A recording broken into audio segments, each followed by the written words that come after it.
الخير عليكم، مرحبا بكم في حصتكم اليوميه دوكا دوكا اللي تجيكم من الحد للخميس من 6:30 ل 7:30 ديما جدا مسجله نحكيو فيها على حاجات يهموكم يهمونا بعد فوا ما يهمو حتى واحد مي فو بيان كون بليس نو طون دونتين.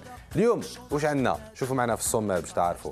عندنا ديجا دوكا دوكا وين نروحوا نضربوا ضرا من جهه تلمسان توجور مع صلاح الدين طرطوكيال اللي راح يحكي لنا على لي توني تراديسيونيل مي تاع رجال بور اون فوا. اي وي ما كاش غير النساء اللي عندهم لي توني تراديسيونيل، حنا ثاني عندنا لي توني تراديسيونيل سافا نو فيغ بليزير نيس با صالح جيسبيغ بيان.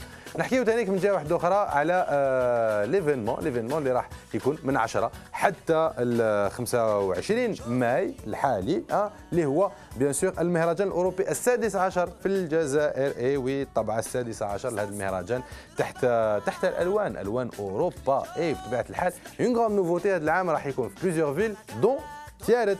اي وي اون فا كومبروندر بوركوا مع لي زانفيتي تاعنا اللي حاضرين معنا في البلاطو. ثاني نعاودوا نرجعوا على اختتام فعاليات صالون الطالب لو صالون ديتوديون في وهران خطوه. كان البارح كملوا نعاودوا نشوفوا كيفاش كومون سا سي باسي عندهم. تو سا جوست مورواش الجينجل بيان سور الجينجل.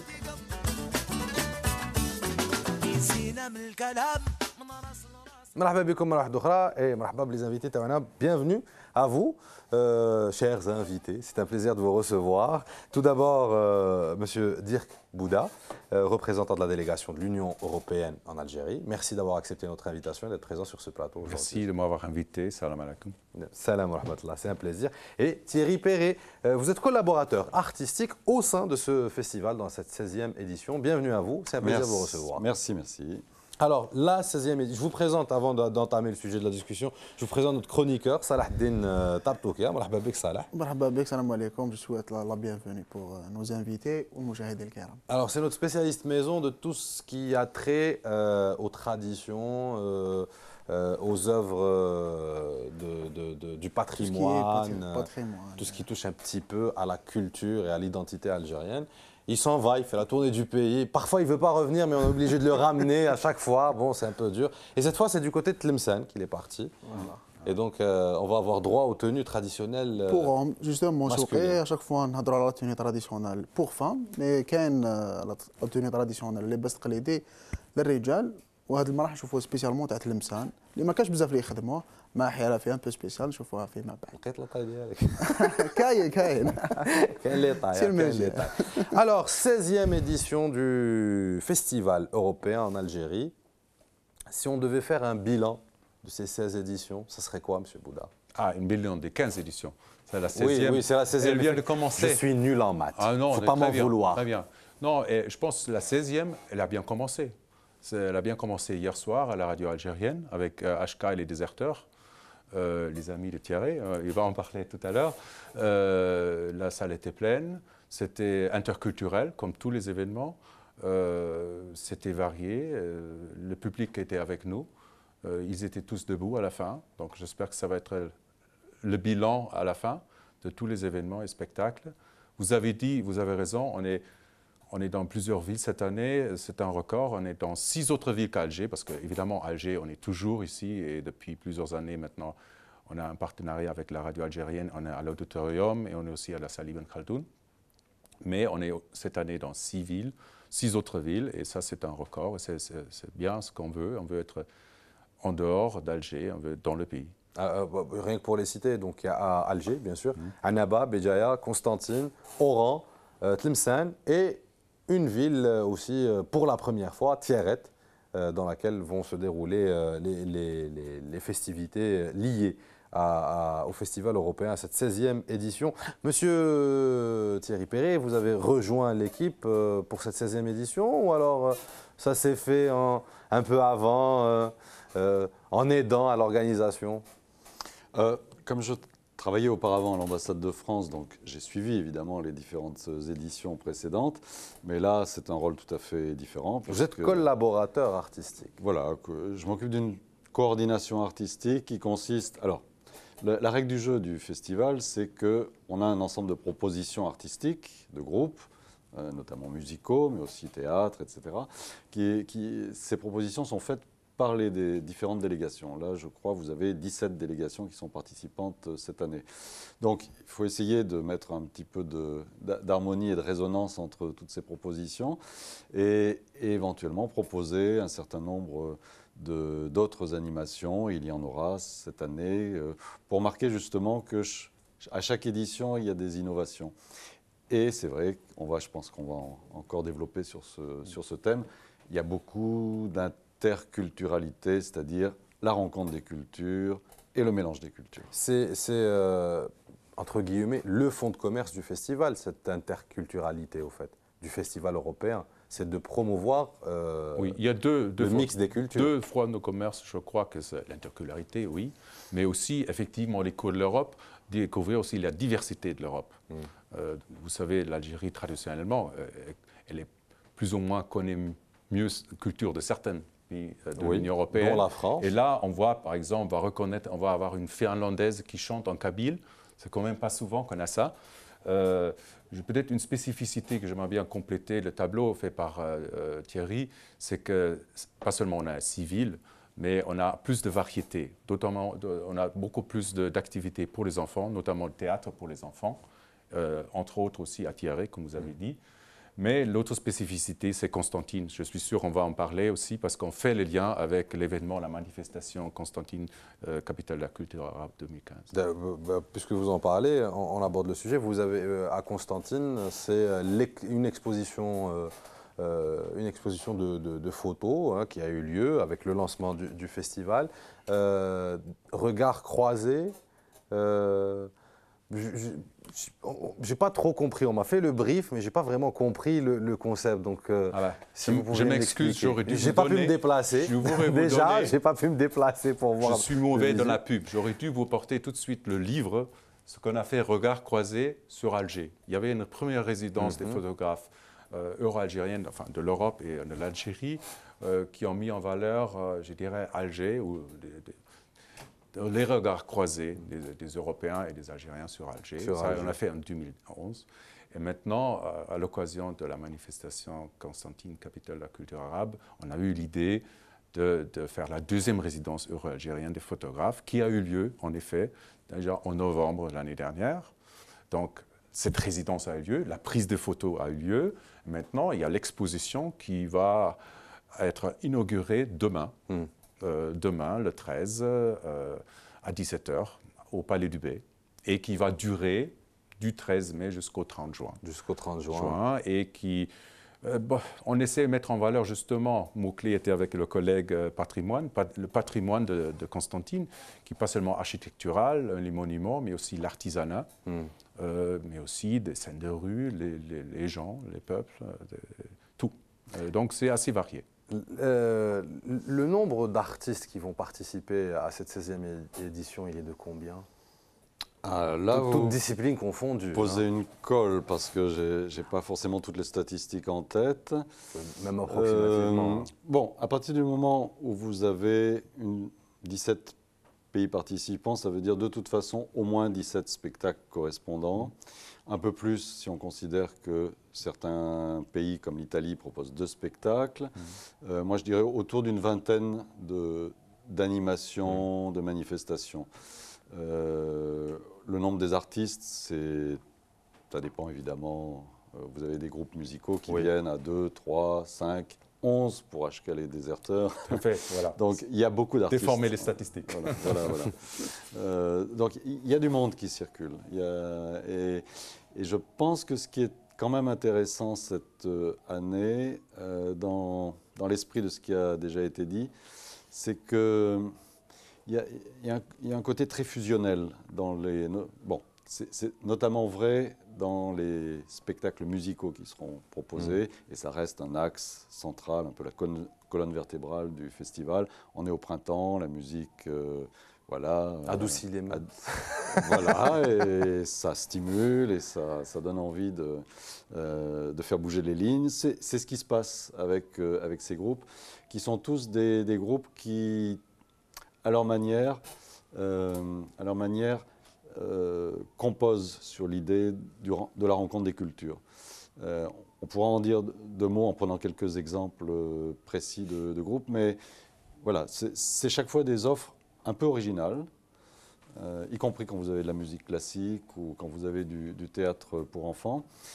Mais une des singularités, c'est quand même cette multiculturalité, c'est-à-dire cette rencontre de plusieurs horizons culturels, y compris quand ce sont des Européens qui les proposent. Alors, on va revenir sur l'intervention de l'ambassadeur de la délégation de l'Union européenne, qu'il a bien voulu accorder à notre équipe lors de la conférence de presse. La régie, s'il vous plaît. C'est très simple, c'est le dialogue, les échanges culturels, le dialogue culturel qui se traduit dans l'organisation d'un tel festival par différents formats. Soit nous faisons venir des projets ou des expositions, des concerts qui mélangent les traditions culturelles européennes des pays membres individuels de l'Union européenne avec les traditions soit algériennes ou maghrébines.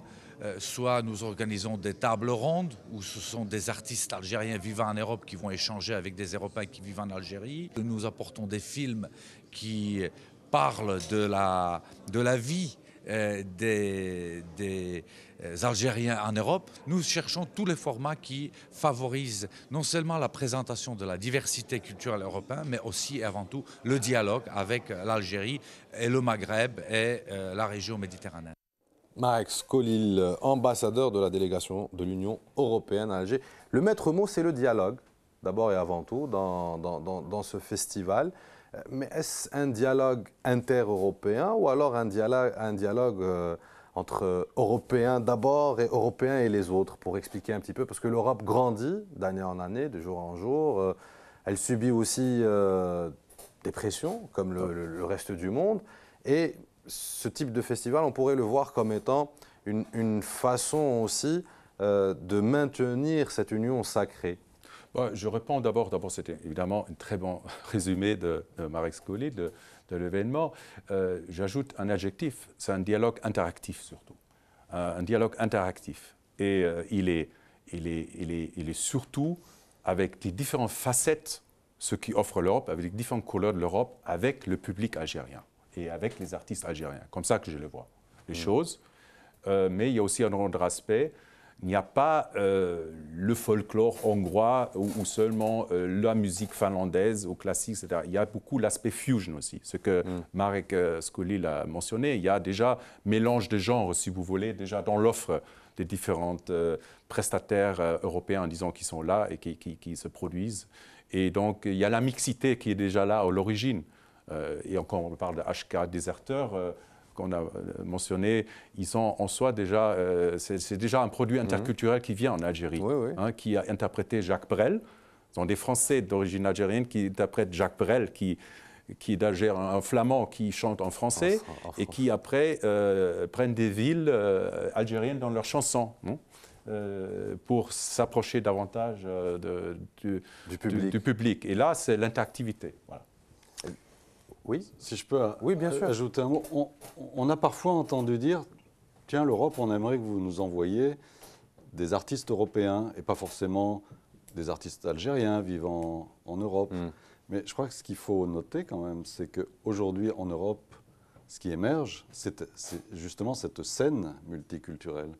Et souvent, on s'aperçoit que les propositions artistiques les plus stimulantes, les plus intéressantes, viennent de l'immigration ou de ces populations qui sont issues parfois d'une vieille immigration. Et donc, ce qui est reflété par le festival, ce n'est pas seulement un côté démagogique, on va faire du lien avec l'Algérie, c'est aussi le nouveau visage de l'Europe. Et je crois que c'est intéressant de souligner cet aspect. Aujourd'hui, souligner cet aspect du nouveau visage de l'Europe est tout aussi intéressant pour l'image extérieure que pour l'image intérieure de l'Europe, notamment en ce moment en temps de crise où on redevient un peu plus plus fermé sur soi-même au lieu d'être ouvert sur les autres. Absolument, mais c'est là qu'on s'aperçoit à quel point la culture transcende toutes ces crispations qui ont des chances d'être des crispations du moment, circonstancielles, dues aux situations de crise. Voilà, vous avez une programmation qui est très ouverte, éclectique, et on peut être européen de souche, je ne sais pas ce que ça veut dire, et aller chercher des sons en Méditerranée avec beaucoup de curiosité et faire du bricolage qui donne des résultats, en tout cas musicalement et artistiquement, très intéressants. Alors, pour cette 16e édition, on l'a dit tout à l'heure, donc c'est Alger, Annaba, Béjaïa, Constantine, Oran, Tlemcen, et pour la première fois, Tiaret. Donc cette ville qui va accueillir le 16 mai le théâtre pour enfants pour un spectacle moment magique, un spectacle tout droit venu d'Autriche pour des enfants de Tiaret. Pourquoi avoir choisi Tiaret et pas une autre ville? Parce que bon, on peut comprendre Oran, Constantine, c'est les grandes villes au fait, hein, donc Béjaïa. Et après, en cherchant d'autres villes, vous avez choisi Tiaret. Tiaret et pas Sétif, pas Borj Bouarerich, pas une autre ville, quoi. Pourquoi Tiaret? Pourquoi ce choix-là? Bon, il y a des choix qui sont liés parfois à des... Vous savez, la facilité aussi d'avoir des salles ou des endroits pour pouvoir disposer des salles. Hein. Ça, c'est parfois un critère. Et donc, en dehors d'Alger, et je vais vous dire, même à Constantine, on avait quand même du mal aussi à trouver des salles, hein, seulement avec l'aide maintenant du commissaire. Je vous remercie ici sur cette antenne de nous avoir assistés. On a dans le temps, et Thierry le sait comme moi, quand on était en dehors d'Alger, on a souvent fait recours à l'Institut français. Oui. Et on voulait sortir de cette logique, pas seulement être dans plus de villes, mais aussi plus être dans des salles publiques. Et donc, c'est un saut de qualité qu'on a fait, pas seulement au nombre de villes, mais on est cette année surtout dans les salles publiques algériennes. Et donc, et là, on a fait ce qu'on pouvait. Donc, je reviens sur cet aspect-là.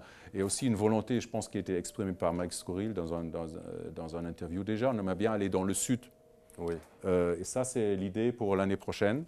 Parce que c'est peut-être ce que vous en sous-entendez un tout petit peu avec votre question. On aimerait bien aller un peu plus dans le sud. Mais là, on devrait aussi peut-être coopérer davantage avec ONSI pour disposer des salles dans d'autres wilayas. Voilà. C'est un challenge pour l'avenir. Inch'Allah, ça va aboutir, hein, on l'espère bien. En tout cas, le partenariat existe avec des institutions publiques, dont l'ARC, dont la radio algérienne. La radio algérienne, et j'aimerais bien aussi souligner... la ministre de la Culture a bien voulu aussi offrir son patronage pour l'événement. Et donc, oui, ça c'est établi. Mais bon, on fait par étapes. Je crois qu'on a déjà fait un saut de qualité cette année avec pas seulement le nombre de villes, surtout aussi on est dans d'autres types de salles. On se rapproche du public algérien parce que ça, bon, d'un point de vue géographique, je pense qu'il y a aussi un problème naturel. On ne peut pas être dans 10 ou 12 villes. On va choisir en fonction des disponibilités des salles et des possibilités logistiques parce que ça engendre également aussi des coûts pour faire ramener acheminer le matériel aussi des groupes d'Europe. Donc il y a quelques limites structurelles aussi, mais oui, on va essayer de faire ce qu'on peut faire à l'avenir. On l'espère en tout cas, on le souhaite, hein, ce n'est que du plaisir pour le public algérien. La musique reste toujours au centre du festival européen, mais comme vous l'avez souligné, il n'y a pas que de la musique, il y a aussi du théâtre, des expositions, et du cinéma. Le 7e art qui prend une bonne place cette année, lors de cette 16e édition du festival européen. Ça répond à un besoin d'expression, de démonstration, ou alors ça répond à une logique d'atteinte de public, de maximiser au fait le nombre de personnes qui puissent partager cette culture européenne. Alors c'est vrai, notamment quand on fait des propositions de théâtre pour enfants. C'est vrai que c'est un nouveau public qui est toujours à conquérir et qu'il faut amener aussi, d'une manière générale, à la culture. Mais je pense que fondamentalement, le festival est un festival multidisciplinaire. Donc la musique est importante, mais il faut toujours qu'elle soit accompagnée d'autres offres artistiques, d'autres secteurs. D'autant plus que l'an dernier, par exemple, vous aviez un festival dédié au cinéma qui a été organisé par la délégation de l'Union européenne. Cette année, il n'y a pas cette édition-ci, et donc il allait de soi que le cinéma devait être d'autant plus présent dans le festival culturel. Voilà. Maintenant, il n'y a pas de règle, je dirais. Ça dépend aussi des propositions artistiques qui sont faites par les États membres.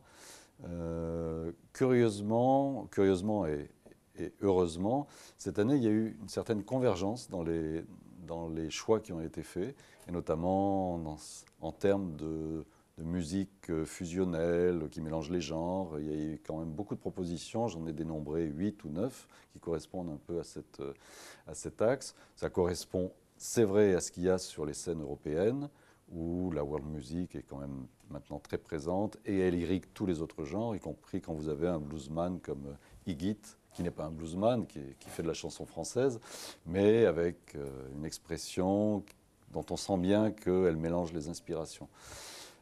Voilà. L'objectif aussi, c'était, au-delà de la programmation ordinaire, c'était de marquer une intention. Et comme on a vu que spontanément on allait dans cette direction du mélange des cultures, c'est pour ça que je pense que le choix du groupe qui a inauguré le festival HK et les Déserteurs, là, n'a pas du tout été fait au hasard. Au contraire, on était vraiment dans l'optique qui était celle du festival.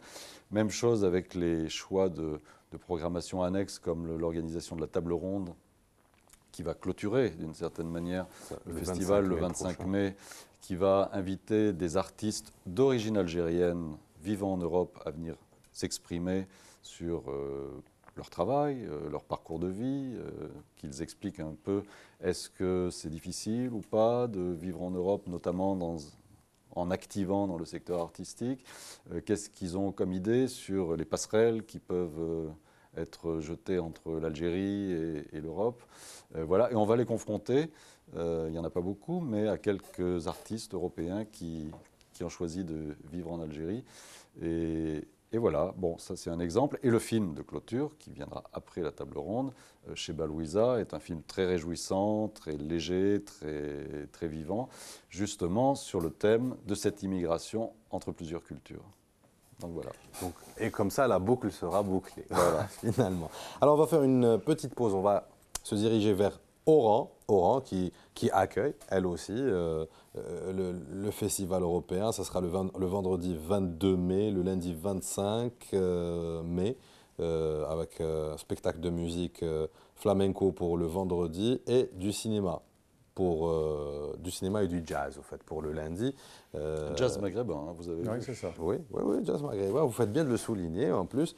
Donc là, on va partir à Oran pour parler, au fait, de la clôture du salon de l'étudiant qui a eu lieu hier, donc في وهران البارح صالون الطالب oui والآفاق الجديدة اللي كنا استضفناهم في الحصة تاعنا خطوة كان انتهت فعاليته البارح فريقنا في مدينة وهران كان حاضر في هذا الاختتام هذا وجاب لنا انطباعات الحاضرين والمنظمين نتفرجوا ونعودوا نرجعوا لكم. على مدار 3 أيام وبمشاركة أزيد من 50 عارضاً اختتمت فعالية صالون الطالب والآفاق الجديدة خطوة بوهران، حيث سجل هذا الأخير مشاركة معتبرة لمختلف المعاهد والمؤسسات داخل وخارج الوطن على غرار فرنسا، كندا، أمريكا وإسبانيا. Première fois qu'on participe au salon de l'étudiant Khotwa et c'est une bonne expérience et nous avons eu beaucoup de visites et nous sommes satisfaits de cet événement. On participe au salon Khotwa pour la première édition. Pour recruter des jeunes Algériens pour qu'ils terminent leur formation en France, notamment pour des masters. Et ça fait 9 ans qu'on recrute ici en Algérie, notamment dans différentes spécialités, en commençant par des bachelors, programmes grandes écoles et masters spécialisés. On compte lancer notre MBA ici en Algérie au mois de janvier 2016.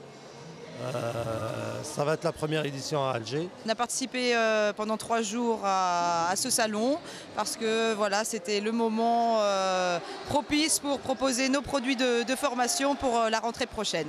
وتعد هذه التظاهرة العلمية فرصة للطلبة للاحتكاك والتعرف على مختلف التخصصات التكوينية منها والمهنية التي تقدمها المؤسسات العلمية والتي بدورها جاءت للتعريف بمختلف خدماتها. جينا هذا المعرض خطوة يهدف إلى مساهمة في تنمية الشباب من خلال ورشات ودورات خاصة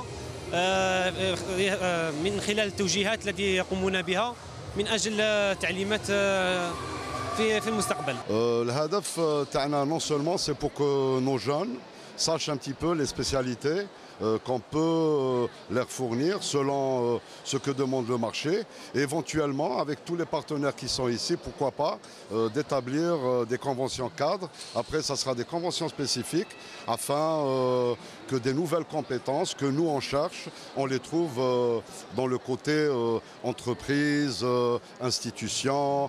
صالون الطالب خطوة في طبعته الثانية عرف استحسانا كبيرا لمختلف الشرائح التي استغلت الفرصة للبحث عن العمل، وللعارضين سمح لهم هذا الفضاء التعرف على المؤسسات التكوينية الأخرى عن قرب. فوالا كان هذا إذا صالون خطوة. صالون خطوة. نسلموا بزاف على ليكيب تاع وهران، يعطيكم الصحة، تشوس لي غا، يعطيكم الصحة. Alors bon, on revient à notre premier sujet, le sujet du jour de cette émission qui est le festival européen 16e édition. فيستيفال اوروبي ان الجيري. نعاودوا نذكركم باللي راح يكون في عده مدن جزائريه، دونك الجزائر العاصمه، عنابه، بجايه، قسنطينه، وهران، تيارت وتلمسان. Donc on revient à la programmation. J'ai envie de dire, malheureusement, encore une fois, la capitale bénéficie du maximum de spectacles programmés et d'une diversité extraordinaire de ce spectacle. Il y a de la musique, du cinéma, du théâtre. Alors que sur les autres villes, un peu moins, le programme est moins riche. C'est toujours cette problématique d'infrastructure d'accueil et de logistique. Disons, il s'agit ici des spectacles proposés par les États membres de l'Union européenne. Il y a 17 des 18 qui sont présents en Algérie qui ont participé, ce qui est bon. Et beaucoup, comme Thierry disait, ont même offert plusieurs spectacles. Il y a certains États membres, je prends le cas de la Croatie par exemple, ils ont offert un spectacle à Constantine et Béjaïa, donc même pas à Alger. Donc en fait, il y a un effort qui est fait. Mais vous comprenez, par exemple, l'Espagne ou l'Italie ou la plupart des pays, ils aiment bien quand même faire leur spectacle à Alger, puisque leur communauté est ici aussi. Donc il y a cet aspect-là qui est aussi, bon, peut-être un aspect égoïste, si vous voulez, entre guillemets, mais c'est normal. C'est normal. On a certaines limites, je veux dire, qui sont logistiques, financières et autres, parce qu'évidemment, il y a un certain type de subvention aussi de la part de l'Union européenne pour cet événement, qui ont fait en sorte qu'on a cette partie-là. On va garder certainement toujours Alger, et on essaie d'avoir un bon complément dans un certain éventail des villes en dehors d'Alger, mais il y a quelques limites qui vont rester. Une autre limite qui a été déjà mentionnée aussi, que on essaie d'adopter une philosophie commune, il y a toujours une diversité qui est là, mais fondamentalement, le choix du spectacle, la nature du spectacle, et voire même le lieu, c'est quand même l'État membre qui chef de file. Nous, je parle maintenant pour la délégation de l'Union européenne, et le directeur artistique, il est là pour en fait contribuer pour maintenir un fil rouge, développer un fil rouge, mais c'est en dernier lieu l'État membre en question ou le service culturel, l'État membre concerné, qui disent non, c'est notre priorité et nous sommes là, nous sommes fédérateurs pour cette initiative. Et c'est un effort, évidemment, en termes financiers, etc., de dire oui, ce qu'on offre à Alger, on offre la même chose aussi ailleurs, etc. Donc c'est vous dire ça. Mais je voulais profiter de l'occasion aussi pour quand même dire aujourd'hui, on est le 12 mai, on a beaucoup parlé de ce qui s'est passé hier. Il y a ce soir un événement à la radio algérienne. C'est pas fusion, mais c'est plutôt classique, c'est musique-opéra, mais quand même c'est bon. Et même excellent. Je défends maintenant, donc on a la diversité, on a encore le basique classique. L'année dernière, c'était peut-être un peu trop jazz. Cette année, je crois que c'est plus équilibré, mais il y a aussi le classique. et c'est intéressant. Et aussi un mot sur un autre vernissage qui a lieu et qui va durer. Vernissage dans le hall de la radio, devant l'auditorium. Vernissage sur la politique européenne du voisinage, qui souvent reste une chose abstraite. Et là, il y aura des photographies. On va essayer de visualiser, illustrer ce que c'est la politique européenne du voisinage. Aussi, pour ceux qui veulent participer, il y a un questionnaire pour le public sur la politique européenne du voisinage, sur les attentes des relations bilatérales Union européenne et Algérie. Et donc, ça, c'est en place à partir d'aujourd'hui jusqu'au 25 mai, toujours à la radio. Voilà. C'est bien d'apporter cette précision, notamment pour dire que c'est ouvert, le questionnaire est ouvert à. Oui, non, mais il y a aussi une consultation publique sur le site web de la délégation, mais disons, on a encore la vieille manière de faire. Il y a encore aussi des questionnaires papier. Voilà, c'est une manière qui a fait ses preuves. Voilà, ça fait ses preuves, mais il y a encore aussi sur le site web. Là, ça marche d'ailleurs jusqu'au 30 juin. Alors, une question qui fâche un peu, peut-être, je ne sais pas, M. Perret, c'est facile, autant que directeur artistique, d'équilibrer entre les décisions diplomatiques, la volonté artistique, l'envie de bien faire, et tout ça en même temps. C'est assez facile. Oui, ça ne pose pas vraiment de problème, parce que la contrainte politique n'existe pas. En tout cas, moi, je ne l'ai pas ressenti à mon niveau. La difficulté, elle est plus d'arriver à harmoniser les propositions artistiques des États membres, et autant que possible, on a fait des suggestions. Par exemple, lorsqu'on a commencé à discuter de la programmation, il y avait très peu de cinéma. Je crois qu'il y avait un film qui était proposé, donc on a insisté pour qu'il y ait davantage de cinéma, et on a programmé ce film de clôture. Voilà, et je pense que c'est aussi en discutant avec les États membres, il y a plusieurs réunions tout au long de l'année sur les activités culturelles qui ont lieu, qu'on arrive justement à faire converger les propositions, et ce qui donne, je trouve, un résultat à la fois diversifié et assez homogène, ce qui permet effectivement de dire qu'on a une thématique qui est quand même essentielle dans cette 16e édition. Je voulais rajouter un mot, si je peux me permettre, sur la délocalisation. Je dirais elle est en construction, parce que c'est récent. Jusque-là, le festival européen était essentiellement à Alger. Là, petit à petit, les villes de l'intérieur sont investies. Je pense qu'il y a une habitude qui va se prendre, et il y a peut-être un certain nombre d'États membres qui vont choisir de mettre davantage l'accent sur telle ou telle ville. Ça dépend aussi beaucoup des rencontres. Par exemple, Omar Fetmouch, le directeur du théâtre régional de Béjaïa, a tout de suite été très accueillant. Bon, bah, voilà, hop, on fait quelque chose avec Béjaïa. Et c'est aussi comme ça que les choses se font. Se goupillent, oui, je dirais. Absolument, oui. Donc voilà, c'est déjà la 16e édition, mais c'est encore un festival jeune qui progresse. On l'espère bien. Hein, et puis de l'autre côté, cette table ronde qui viendra pour fermer cette 16e édition, comment a-t-elle été pensée? Dans l'esprit de l'interculturalité et dans l'esprit... ça paraît facile pour un artiste d'origine étrangère de vivre en Europe, mais ce n'est pas si simple que ça. Non seulement pour un parcours de vie d'un individu, mais la culture est un monde en soi. Et donc, même si aujourd'hui, je trouve, les scènes culturelles en Europe sont très accueillantes aux cultures venues d'ailleurs, notamment sur le plan musical, ça ne va pas toujours de soi. Et pour l'individu lui-même, ce n'est pas non plus toujours très simple, parce qu'il n'est pas forcément issu directement de l'Algérie ou d'un autre pays. Parfois, ce sont des héritages qu'il a eu à digérer, et parfois, il recrée une mémoire de son pays d'origine. Donc, ça paraît intéressant de discuter de tout ça, parce que rien ne va de soi. Et quand on dit un tel est entre deux cultures, qu'est-ce que ça veut dire? Parfois, c'est très limitatif. À mon avis, une artiste comme Anissa Gouizi, qui vit en Italie, elle n'est pas entre deux cultures, elle est entre 3, 4, 5 cultures différentes. Donc il faut aussi entrer un peu dans cette matière dont on parle parfois un petit peu vite, pour dire qu'on est dans la mixité, les rencontres des cultures, pour voir qu'est-ce que ça veut dire chez un individu, comment il le vit, comment il l'exprime. Voilà, avec aussi peut-être l'idée pour certains, je pense, de resserrer les liens avec leur pays d'origine ou le pays d'origine de leurs parents. Voilà, c'est une proposition, je dirais, c'est les participants qui s'en saisiront et qui nous mèneront peut-être dans une direction non prévue.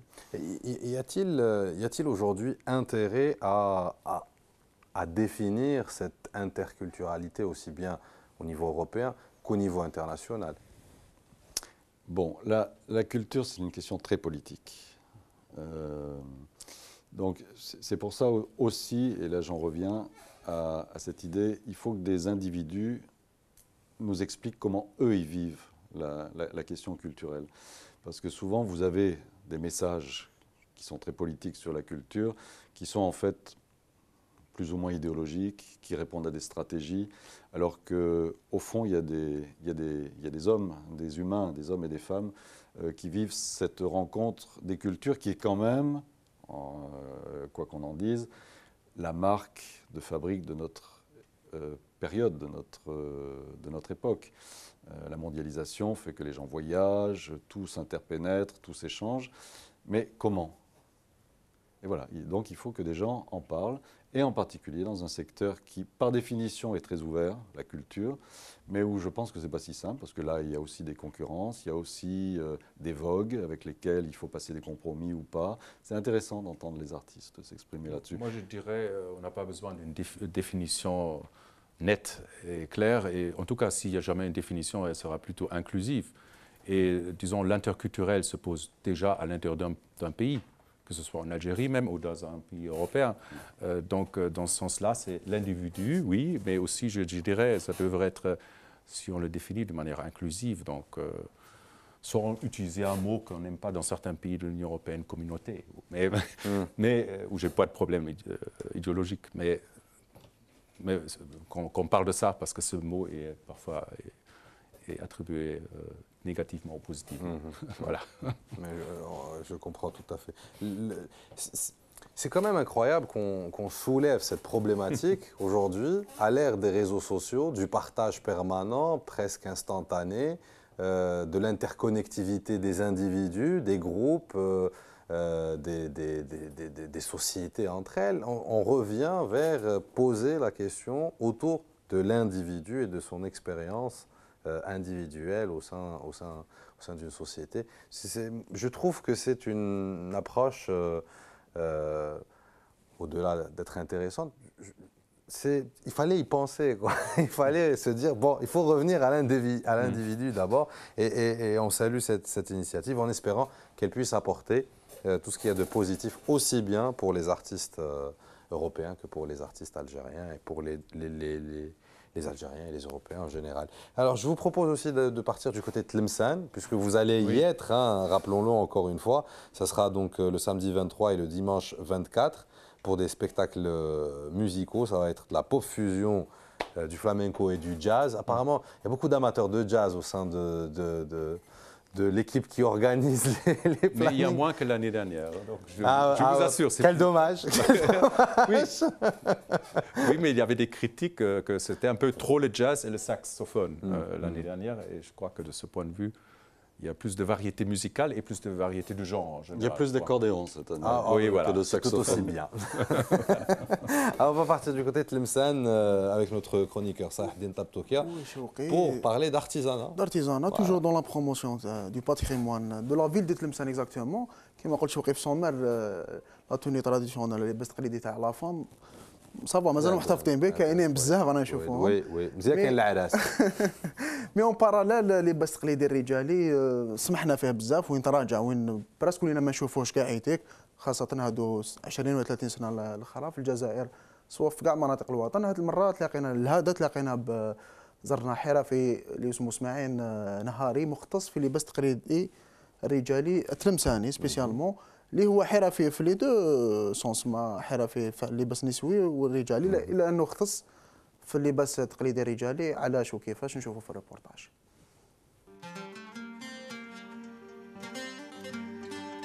تأثرنا بالثقافات الأجنبية خلانا ننساو تقاليدنا وأصالتنا خاصة في اللباس التقليدي الرجالي.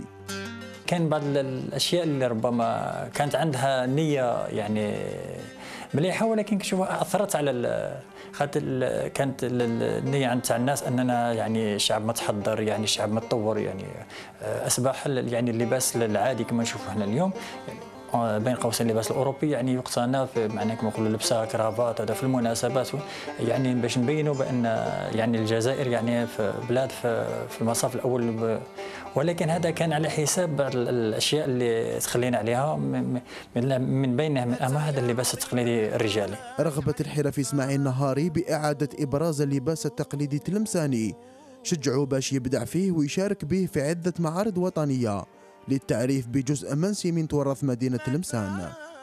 اللباس التقليدي الرجالي دوك انا حاولت كما قلت لك نبقى في البصمه القديمه، كما نقولوا رفدنا بعض الصور، ولكن كان يعني نحوس نبدعوا شويه في الاخر يعني في الرسومات وكما نقولوا الاشكال الجديده. يعني في بكري كاين بعض اللون ولا زوج اللي مختصين في اللباس، كان يعني اللون الداكن، يعني الرمادي الداكن ولا الاسود الداكن، هذه اللي كان الغالب على اللباس التقليدي في ذاك الوقت. حوسنا نغيروا من الالوان، حيسنا نغيروا في نوعيه القماش، القماش اللي يتماشى مع العصر. يعني بكري كانوا يخدموها في الطرقال، والطرقال كان نوعا ما ثقيل، وكان السروال يعني السروال تاع الخمسه كان ياخذ 5 أمتار. حنا حوسنا نقصوا شويه من هذاك السروال باش يكون شويه خفيف، حتى تكون حتى القابليه تاع الناس باش يلبسوه، وباش ما تقدرش يعني تتصور الانسان تاع بكري الخمسينات ولا الستينات هو الانسان تاع 2015. يعني احنا عصر السرعه وعصر لا الانسان يكون شويه بدلنا يعني بعض الروتوشات.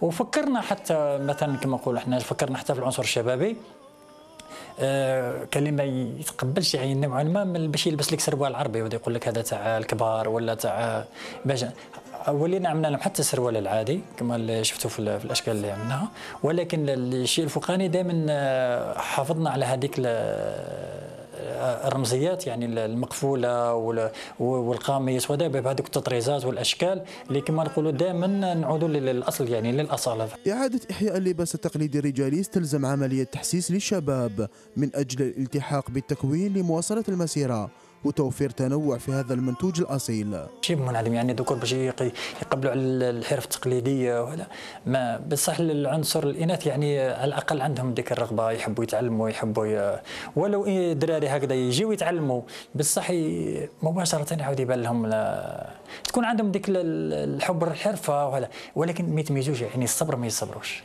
يصبروش، وهذه الحرفه خصها شويه نوع ما شويه تركيز وشويه الصبر وشويه من بعد الانسان عادي يلقى روحه.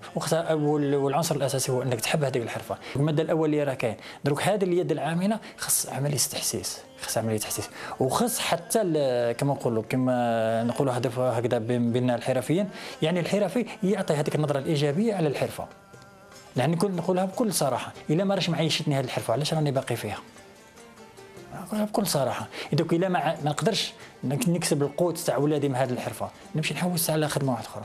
يعني الحمد لله مادام انسان راه يقدر ياكل ويشرب منها هذا فضل من الله، هما عندهم الرغبه يعني كما نقولوا باش تولي هذا اللباس التقليدي وهذه الاشياء، ولكن لابد من اشراك المعنيين بالامر في اتخاذ القرار، لان من المستحيل رغم ان الاداري عنده رغبه وعنده كما نقولوا نيه باش يعاونك وباش يطور هذا، ولكن ما يمكنش يحس ولا يعرف الحاجه اللي يفتقدها المعني بالامر. يعني كنا نتخذوا قرار لابد يكونوا حرفيين.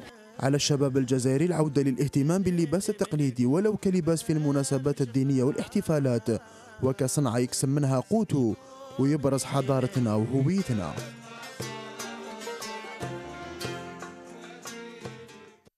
كان هذا هو اللباس التقليدي الرجالي تلمساني مع الحرفي اسماعيل نهاري. باش نختموا شوقي برك نقولوا بلي انه لازم صح عمليه تحسيسيه باش على الاقل احنا كشباب ولا الرجال بصفه عامه نعاودوا نولوا اللباس التقليدي لو كان في المناسبات الدينيه والاحتفالات. انا نشوفوا دوكا في العياد راهم يلبسوا الجبادور هو سي ماروكاني في دو توني، بورطو حنايا عندنا ولا يلبسوا العبايه تاع السعوديه ولا بورطو حنا عندنا لباس تقليدي رانا سامحين فيه. لازم عمليه تحسيسيه بالك باش نعاودوا لو كان كما نقولوا في المناسبات هذا ما كان ندوروا على كاع العراس ماشي تما المناسبات الدينيه سواء عيد كبير عيد صغير واحد بالجمعه ما باش امور هكذايا واحتفالات اللي يحب يلبس هذه الامور. نذكروا برك شوقي انه الحرفي اسماعيل النهاري ويشارك في صالون دلاماري، صالون العروسه اللي كنا استضفنا المنظم ديالو هاني زرقات الاسبوع الماضي. نهايه الاسبوع راهو جاري حتى لنهايه الاسبوع 13 ماي في مركز تجاري بارديس، اللي يحب يروح يشوف تماك الالبسه التقليديه ولا يدير يمكن كوموند ولا راهو مع حرفيين واحد اخرين من تلمسان نسلموا عليهم بالمناسبه. ونشكروا اسماعيل هو اللي عاوننا بزاف في تلمسان بور لي كونتاكت تاع لي زارتيزون، نشكروه بزاف. Et c'est tout. خلاص c'est tout. يعطيك الصحة صلاح الدين, merci beaucoup. On revient donc avec vous sur, désolé pour la petite pause, hein, on s'excuse hein, d'être sorti. Ça vous plaît comme tenue? Tiens, j'aimerais avoir l'avis des Européens sur les tenues traditionnelles masculines. Moi, j'étais étonné de la variété. Je me suis dit comment est-ce qu'on retenir que c'est vraiment Tlemcen, parce qu'il y avait une variété de couleurs aussi, de type de vêtements. Voilà. En fait, c'est sur la broderie qu'on reconnaît un petit peu les voilà, la il faut voir les détails. Là. Exactement, il faut faire attention aux détails. Ah non, moi je suis admiratif et je me demande, mais pourquoi ces tenues ne sont pas en ville? Je connais bien l'Afrique de l'Ouest, donc on porte très classiquement, très ordinairement. Bon, évidemment le costume, le jean comme partout, mais aussi la tenue traditionnelle. La tenue traditionnelle, le bazin, le boubou pour les femmes, etc. etc. En Algérie, en tout cas dans les grandes métropoles, pas trop, je trouve. Ça peut être aussi une option de temps en temps de reporter l'habit traditionnel, notamment chez les jeunes, parce que je pense que les personnes plus âgées n'ont pas de problème. Donc c'est intéressant de faire une promotion de cet habit. Surtout que l'artisan, il essaie d'apporter une touche un peu moderne pour que les jeunes soient à l'aise. On l'a vu sur sa tenue, il mélange entre un style de pantalon très moderne, mais le haut, lui, il est fait de manière traditionnelle. Mais au fait, on soulève toujours la même problématique, c'est-à-dire que c'est déjà dans le métier de l'artisanat en lui-même, quelle que soit la discipline, il y a de moins en moins de jeunes qui vont vers l'apprentissage de ces métiers, malheureusement. Et puis, d'autre part, on a perdu cette tradition de porter nos us et coutumes sur nous, de manger avec des instruments qui ont existé depuis nos arrière-grands-pères, pensant qu'au fait, il fallait rentrer de plein fouet dans une modernité qui, en fin de compte, nous fait oublier nos origines. Et je pense que même au niveau des pays européens, il y a eu un certain moment, en fait, un éloignement de tout ce qui est artisanal, traditionnel, puis un retour aux sources qui s'est fait grâce à une politique des pouvoirs publics. Enfin, je pense, après, je ne sais pas, je n'ai pas l'exactitude de la chose. Ça dépend des pays et des régions, je crois. C'est très variable. C'est très variable. J'ai dit certains pays. Non, même à l'intérieur d'un pays. Dans mon propre pays, je viens de l'Allemagne.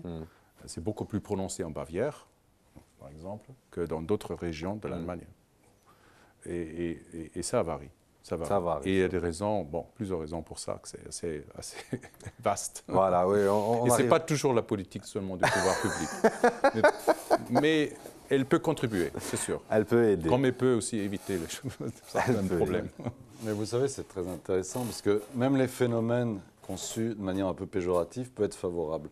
Tout à l'heure, je discutais avec une amie algérienne, d'ailleurs, qui vit en France, et qui me disait, mais tu sais, au fond, ce sont les bobos à Paris qui ont permis la réapparition de boucheries, de traiteurs, de fromageries. Vous avez plein de fromageries. Donc, il y a un retour à la tradition qui est porté par une certaine classe sociale, qui est plutôt assez mal considérée par les médias, ou en tout cas de manière un peu ironique.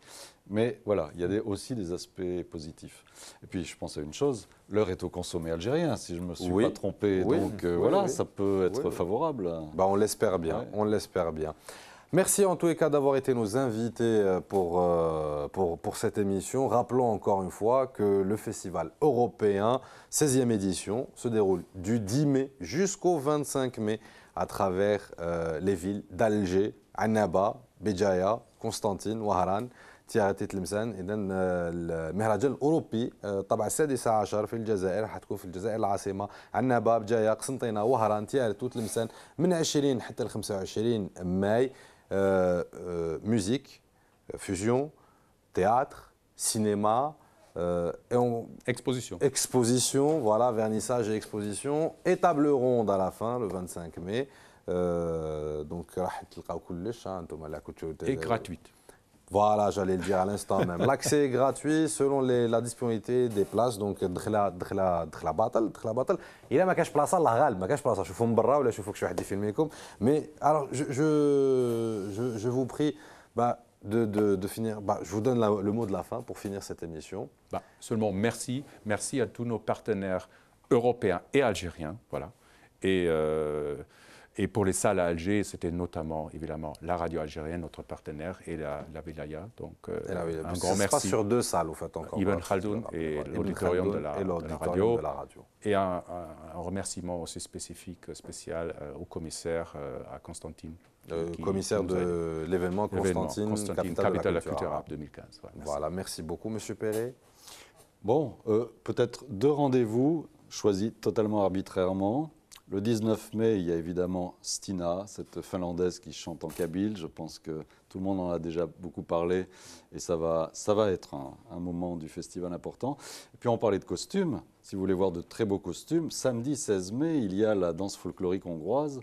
Mais c'est un ensemble de réputation internationale qui vient, et je pense, dans son plus bel apparat. Donc il y aura aussi du traditionnel.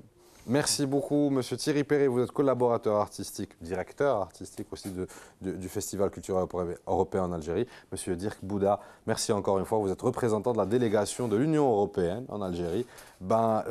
Beaucoup de succès à cette édition. À bientôt. Et à très bientôt pour le reste des éditions à venir. Merci encore une fois. Merci عليكم انتم اللي تبعتونا وكون شاء الله كنا خفاف عليكم. نعاودوا نتلاقاو غدوه ان شاء الله 6:30 7:30 هكا. فوالا معاك. سينو نهار الخميس. سينو نهار الخميس. سينو نهار الخميس. صافي روحكم. سالو باي باي. ميرسي à l'équipe technique. Ciao.